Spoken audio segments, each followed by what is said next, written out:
এদের শোষণ করার, এদেশের ডাকাতি করার যত রকম ক্ষমতা আছে সব আমার সরকারের আছে, আমার নেত্রীর আছে। আমরা দেশকে স্বাধীন করেছি। আমরা যদি লুটে খাই তাও আমরা খাবো, আমরা যদি দেশের উন্নয়ন করি আমরা করব, আর কারো অধিকার নেই। জয় বাংলা। যে ভারতে বসে আওয়ামী লীগের এক নেতা বলছে যে বাংলাদেশ হলো আমাদের, যদি লুটে ফুটে খেতে হয় তা আমরাই খাবো, আমরাই স্বাধীন করেছি। তা আসলে এই কথাটা কতটুকু সত্য, আপনি কি মনে করছেন? এখন কথা হচ্ছে গিয়ে এরা আসলে এদের জন্য সারা বিশ্বেই মানে গ্যাঞ্জাম বাঁধে, বুঝছো? জি। এরা হচ্ছে যে জায়গা নিয়ে এত তোড়পাড় কেন, এরা এরা আসলে বোঝে না যে একজনের জন্য 10 জন নষ্ট হয়ে যায়।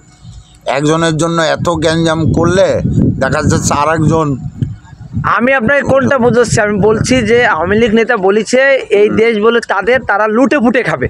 তা আসলে কি তারা লুটে ফুটে খাবে না দেশ জনগণের? এই যে যেটা বলিছে এটা ভুল বলিছে। এই দেশটা হচ্ছে জনগণের, আর জনগণ যেটা সিদ্ধান্ত নেয় সেটাই হয়।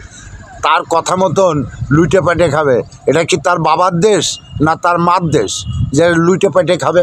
তারা বলেছে যে আমার নেত্রী দেশ স্বাধীন করেছে, আমরা দেশ স্বাধীন করেছি, আমরা যদি লুটে ফুটে খাই তাহলে আমরাই খাবো, আমরা যদি উন্নত করি তাহলে আমরাই করবো। তাহলে আর কেউ মানে কেউ সুযোগ পাবে না, না তারাই? সে এখনও চিন্তা করতে পারেনি যে জনগণ আগের মতন নেই, জনগণ এখন রুখে দাঁড়াইছে। সে লুটে ফুটে খাবে, আসুক আসুক বাংলাদেশে লুটে ফুটে খাওয়ার জন্য। একদম তুলো দুনা করে ফেলাবে দেশের জনগণ। দেশের জনগণরা সে কী মনে করে? ভাবিছে যে চুনো ফুটি না, দেশের জনগণই ঠিক করে, দেশ নিয়ে কথা বলে। দেশের কোনটা ভালো মন্দ সেটা জনগণ বুঝবে। আর সে আমলিকির লোকে বলল যে লুটে পেটে খাবো, এরম কোনো কথা কেউ বলতে পারে পর্যন্ত? আর সে যদি বলেও থাকে বাংলাদেশে আসুক, দেখুক জনগণ তাকে কি করে।